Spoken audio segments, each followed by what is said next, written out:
This Christmas will be a very special Christmas for NBA fans. The lockout is over and it will return on Christmas Day, December 25th. I'm standing here with Salvation Army where the traditional red kettle is back. Donations made will provide foods and clothing for families in need. From Richardson Towers to the stage, University of Memphis student Markevius Faulkner explains how he's balancing life as a student and as a gospel artist. The NBA was scheduled to start their season on November 1st, but because the National Basketball Players Association and the NBA owners can't see eye to eye, the games are on hold. Some issues between the two include allowing taxpayers to execute a sign and trade transaction for the first 2 years of agreement, a new $2.5 million exception that can be used by teams under the salary cap, and an increase of the minimum team salary to 90% of the salary in the third year of the deal. However, what about the salaries of businesses in NBA cities such as Memphis?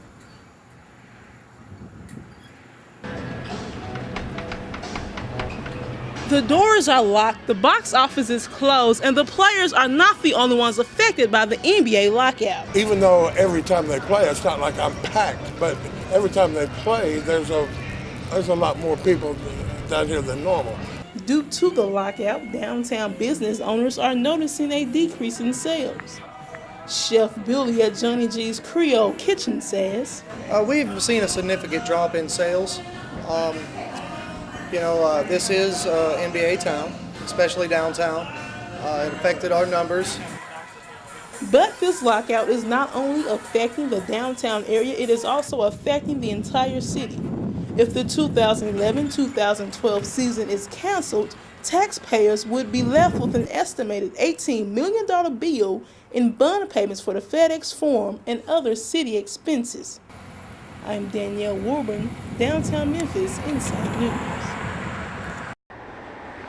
Recently, the East Coast was rattled by a 5.8 earthquake. And because no one expected it, some citizens were shocked. And they asked questions like, what if it were worse? Well, how about what if it hits the Mid-South? If an earthquake occurred here, how would you react? Are you prepared? React? Of course I'd be quite startled if we had an earthquake here because, the South is not really a place where we normally have earthquakes. The Earthquake Research Center isn't sure that Memphians are educated in earthquake safety and preparation. With the recent earthquakes that rattled the East Coast, what if that were to happen here?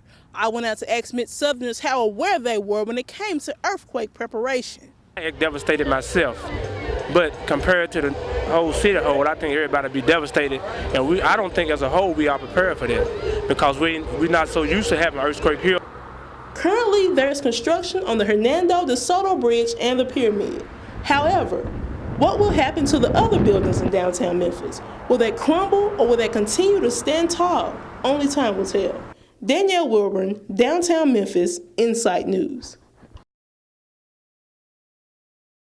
Recently, CNN's Anderson Cooper conducted a doll test that showed how children felt about skin color. During this study, both white and black children said the dark skin image was ugly because it's dark. And when it came to preference of color, both races considered the lightest color to be the best. This test also showed that the children's idea on race change is little between the ages 5 and 10. However, how much do views of race change from childhood to adulthood? If kids feel this way about other races, how do adults feel when it comes to their own race? It was here at the University Center where the NAACP chapter at the University of Memphis held an event titled Black Like Me. The event focused on interracial biases within the African American community. This event was held on September 27th and it lasted for about 2 hours. This panel consisted of local leaders as well as University of Memphis students and professors. During this meeting, over 100 students gathered to hear what this panel of 5 had to say about the issue of racism within a race.